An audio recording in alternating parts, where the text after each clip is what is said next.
దేవునికి స్తోత్రములండి.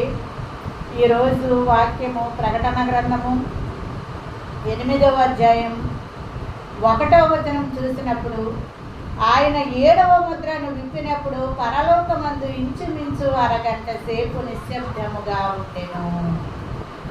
ఆయన మొదట ముద్రలను విప్పాడండి. తర్వాత మరి విప్పినప్పుడు 6 ముద్రలు విప్పినప్పుడు 6 విపత్తులు జరిగాయి. అలాగే 7వ ముద్ర విప్పబోతున్నప్పుడు అంటండి మరి అరగంట సేపు పరలోకము నిశ్శబ్దమైపోయిందంటండి.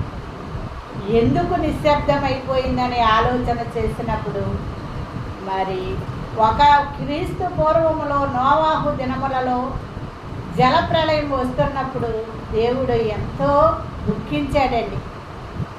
నేను ఈ నరుల్ని చేసినందుకు ఎంతో సంతాపపడుతున్నాను. నరుల మూలముగా సృష్టి యావత్తు, ప్రకృతి యావత్తు పాడైపోతుంది. పశువులు, పక్షులు మరి సమస్తము నాశనం చేయవలసిన పరిస్థితి వచ్చిందని మరి ఆ కాలములో క్రీస్తు పూర్వములో నోవాహు దినములలో దేవుడు సంతాపపడ్డాడంటే, అంటే బాధపడ్డాడంటండి. తాను చేసిన సృష్టి తన చేతులతోనే మరలా నాశనం చేయబోతున్నందుకు మరి దేవుడు ఏ విధముగా క్రీస్తు పూర్వములో యెహోవా దేవుడు సంతాపపడ్డాడో, క్రీస్తు శకములో యేసుక్రీస్తు ప్రభు పరలోకములో అరగంట 7వ ముద్ర విప్పినప్పుడు అరగంట సేపు పరలోకమంతా కూడా నిశ్శబ్దమైపోయిందంటే, ఎందుకు నిశ్శబ్దమైపోయిందంటే ఇప్పుడు కూడా మరి ఈ సృష్టినంతటినీ, లోకాన్నంతటినీ కూడా ఆయన లయం చేయబోతున్నాడు. అదే యుగ సమాప్తి.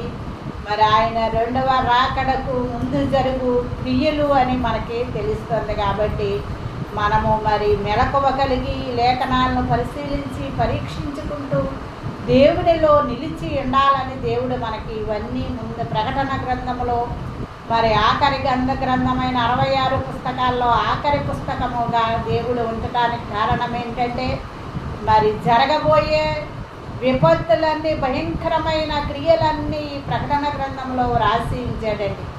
వీటిలో ఒక అక్షరమైన, ఒక సున్నా అయినా పొల్లిపోకుండా మరి ఇవన్నీ తప్పనిసరిగా జరిగి తీరాలి. కాబట్టి మరి ఈ గ్రంథాన్ని ఆఖరి పుస్తకములో 66వ పుస్తకంగా పెట్టడం జరిగింది. కాబట్టి మరి ముందంతా ఆయన వాగ్దానాలు, ఆశీర్వాదాలు, తప్పు చేసిన వారిని శిక్షించటాలు, మరలా వారిని జాలిపడి కనికరపడి ప్రేమించి మరలా హక్కును చేర్చుకున్నాడు. కానీ ఈ ప్రకటన గ్రంథం వచ్చేటప్పుడు ఇంకా ఆయన